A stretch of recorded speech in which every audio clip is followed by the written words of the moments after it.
That was straightforward. Okay, so speaking of the Ampere's laws, solenoid. Okay,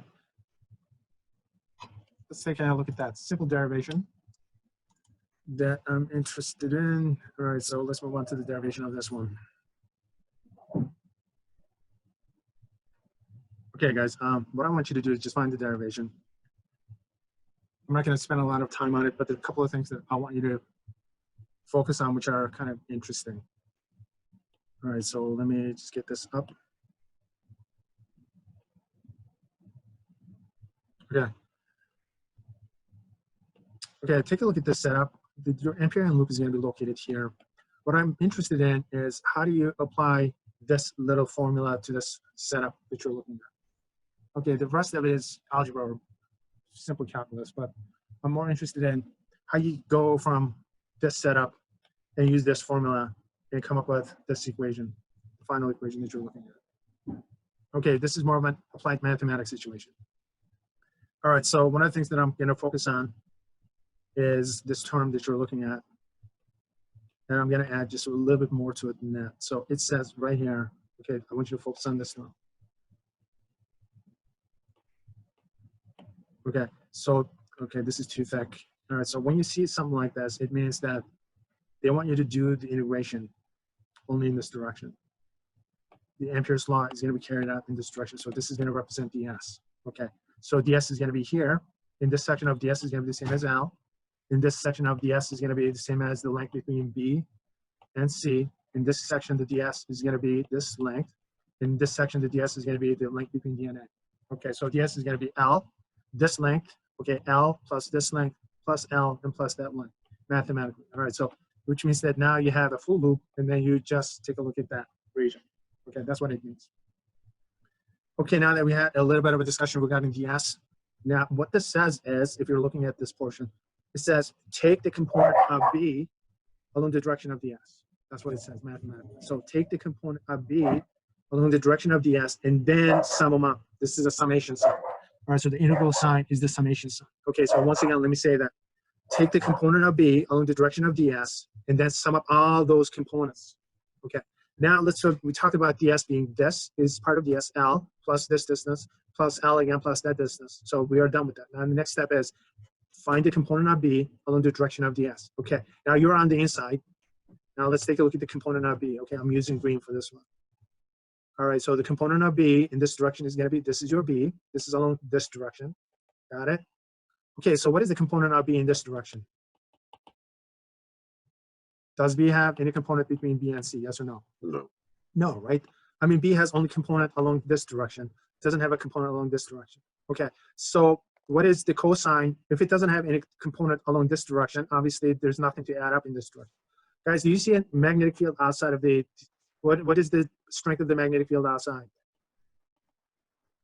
Okay, so assuming that this is an infinite solenoid, all the magnetic field is going to be contained on the inside. Notice that there are assumptions that go into this. So which means that there is no magnetic field outside the region, right? Got it?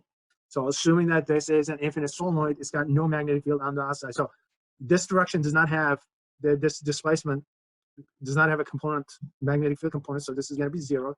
BDS here is going to be 0. There is no magnetic field outside. So here, this component is going to be BDS, which is going to be L, is going to be 0. Okay, magnetic field does not have a component in this direction, so it's going to be BDS here is going to be 0. Notice that there's only one single magnetic field component, so B along the length of L is going to be your BDS. Got it? All right, so DS that you're looking at, the only component of DS is going to, only portion of DS which is going to have a magnetic field component is going to be L, which is this. That's what it means. Okay, so now that we had a discussion regarding the component of the magnetic field along the direction of ds is going to be only the contributing factor of ds is going to be L. So that's the reason why this entire expression that we were looking at is going to turn into B times L. Okay, so we're done with the left-hand side of the equation.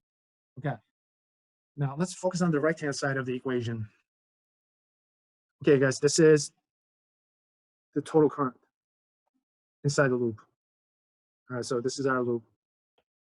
The total current inside the loop is going to be this current plus that current plus that current plus that current. All right, so all these components will contribute to the current. Okay, so I sub O is going to represent the individual current component. This is going to be that.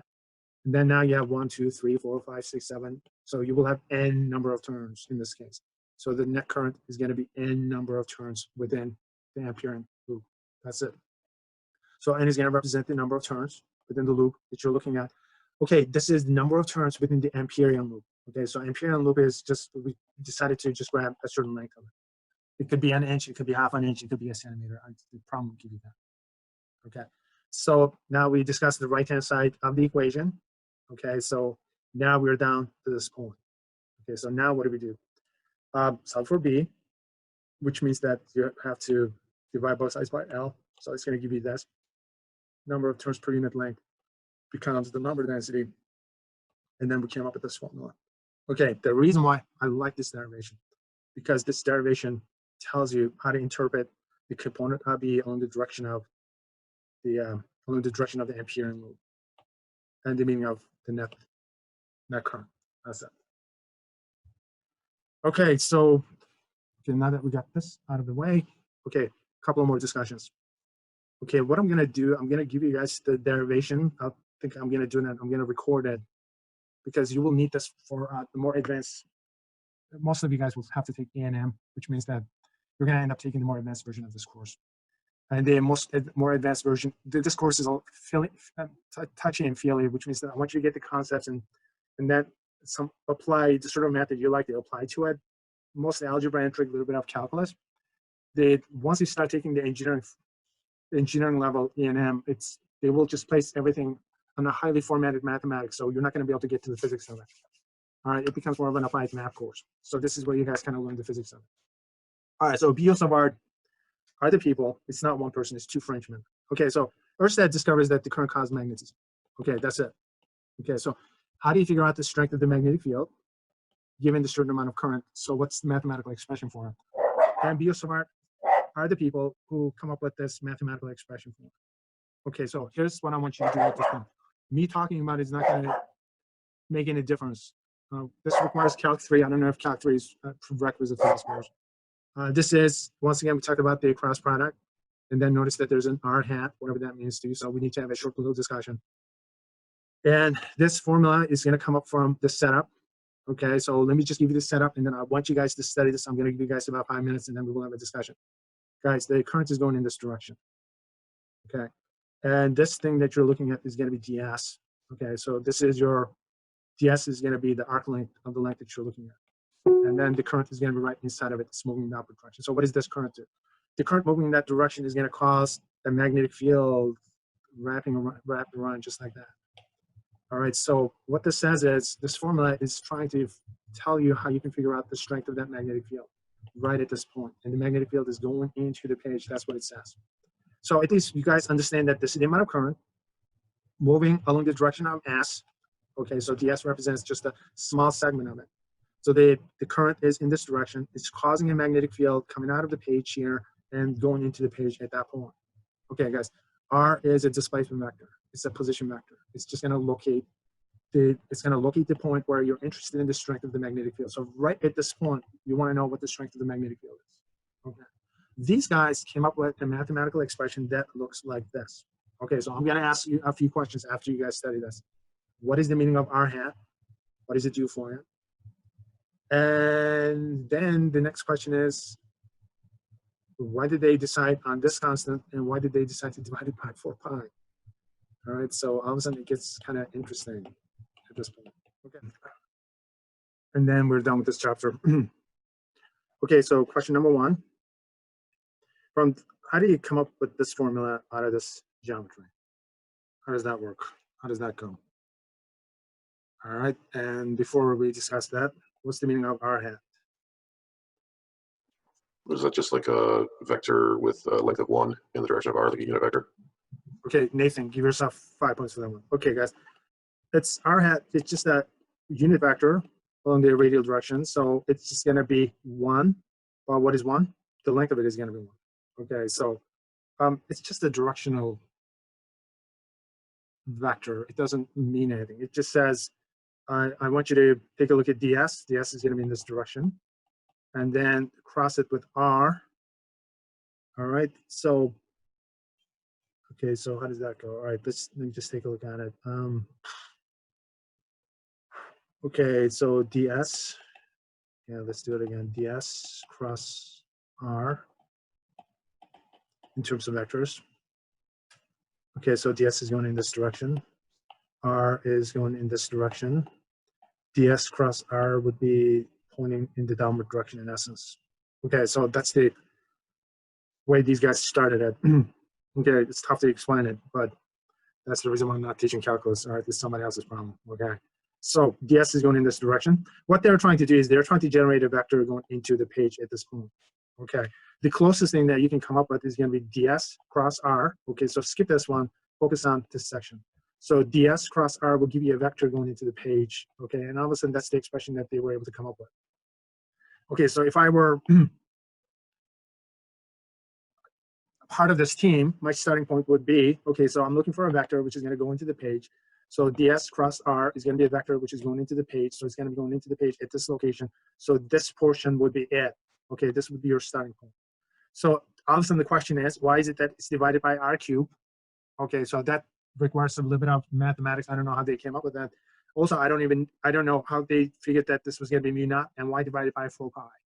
Okay, so these, I have no idea. And then you can kind of assume that because of Newton, remember the force kind of diminish as the square of the distance. Okay, so I could see that they decided to use that. For them to be able to use that expression, you have to turn this into a unit vector, which means r divided by its magnitude is going to give you r hat. So you can go from this to that. I can see that. But this and this being to the third power, I have no idea how they've done that. So my only source is Wikipedia, and Wikipedia is kind of useless when it comes to that sort of stuff. Okay, so magically these people came up with this expression. All right. Never seen a basic derivation of this from a starting point. The only thing you can derive from calculus is this section. And I don't know how they came up with this assumption. But that assumption becomes r cubed, whatever. So this is the formula. This could be expressed like this, and then it could be expressed in a scalar form. Okay, so that's as far as we will go with that. Okay, skipping the details. All right, so you apply the Biot-Savart's law to a straight wire, and notice that it's going to give you the expression that we came up with using the Ampere's law. Okay, so which means that whatever the assumptions that these people made initially work out. All right, so you end up coming up with the Ampere's law regarding that. Okay, so move forward. The one that I'm most interested in is the application of this to a current loop. Remember the current loop? I said you got this current loop. All right, so you got the current traveling in this direction, and then we need to figure out the strength of the magnetic field. This can be mu naught times I divided by 2r. Okay, so if you apply it, the only way you can come up with this formula is using the Biot-Savart's law. Okay, so using the Biot-Savart's law, you're able to come up with this formula that we are able to use. Application of the Biot-Savart's law requires Calc 3. Calc 3 is not a prerequisite for this one. If you guys know how to use it, obviously, which is good. If you don't, it's not a big deal. You will get to take A&M one more time, and when you do it, it's going to be at a higher level. At that point, you're going to know how to use it. Okay, what I'm interested in is the relationship between this expression. Okay, notice that now you got the strength of the magnetic field right in the middle. Okay, let's make this larger. All right, so here's your current loop. Current is moving in this direction. It generates a magnetic field around that, so you're only interested in the strength of the magnetic field right in the middle, right? All right, so this is the expression that you have. Okay, guys, given the fact that this is a current loop, this also implies that this is a magnetic dipole.